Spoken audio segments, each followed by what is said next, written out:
Sa tuig 2020, daghang mga inila, dato o gamhanang individual nga nalambigit sa nagkadiang krimen ang wala makaiskapo sa kamot sa balaod. Atong balikan ang mga panghitabo, pinaagi ining report. 15 wala makaila sa founder sa Kapa Community Ministry International nga si Pastor Joel Apolinario. Human kini mitanyag og 30% nga tubo matag bulan sa kwartang idonar kuno sa iyang mga miyembro nga miabot na sa milyon ang gidaghanon. Daghan sa mga miyembro na maligi og gamit og namrenda og propiedad, makadonar lang og kwarta sa Kapa aron mukita. Apan dihang gideklarang illegal ang ginahimo ni Apolinario, gipasakahan kini og kasong large-scale estafa. Ug niadtong July 21, gi-raid sa hiniusang pwersa sa kapulisan, kasundaluhan ug ubang law enforcement agency ang gitaguang balay niini so sa kahilit nga resort sa sitio Dahican, Barangay Handamayan, Lingig, Surigao del Sur. Atol sa raid, patay ang usa ka sakop ni Apolinario samtang samdan ang usa diyang misukol kuno sa otoridad. Nadakpan si Joel Apolinario, asawa niini ug mga sakop. Pagka July 30, human sa 8 ka tuig nga pagtago-tago, nadakpan ang kani kongresista sa Dinagat Island ug cult leader sa Philippine Benevolent Missionaries Association kon PBMA nga si Ruben Ecleo Jr. sa Pampanga.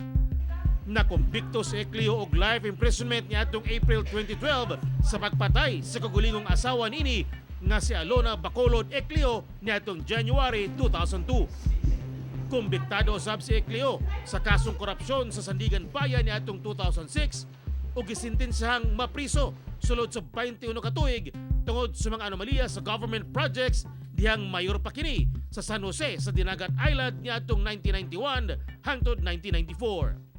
Pagka August 13, daghan na nakurat diyang naaresto ang Abu Sayyaf group leader nga si Andul Jihad Idang Susukan sa balay mismo ni Moro National Liberation Front founder Nur Miswari sa Davao City.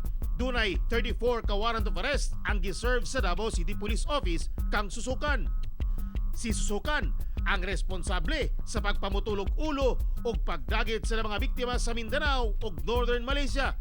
Doon na kini mga kasong 23 counts of murder, 5 counts sa kidnapping ug serious illegal detention, ug 6 counts of frustrated murder. Niadtong bulan na sab, gihukman og unom ngadto sa 8 ka tuig nga pagkapriso si kanhi Davao del Norte 2nd District Representative Antonio Tony Boy Floyrendo ug disqualified usab siyang mugunit og posisyon sa gobyerno. May kalabutan kini sa joint venture agreement tali Bureau of Corrections ug sa kumpanya sa pamilyang Floyrendo nga Tagum Agricultural Development Company Kuntadeco alang sa 3,000 hectares nga luna sa Davao Penal Colony. Base sa gipagulang desisyon, conflict of interest ang mong kasabutan, gumikan na hitabo kini sa panahon nga kongresista pa siya ug kalapasan kini sa Republic Act 3019 kun Anti-Graft and Corrupt Practices Act. Mipasaka og motion for reconsideration si Floyrendo. 2017, gifile among kaso ni Representative Pantaleon Alvarez kinsa House Speaker pa niadtong panahona. Si Floyrendo Alvarez ang pipila sa suod nga suporta ni President Rodrigo Duterte apan nagkabangi kadugayan.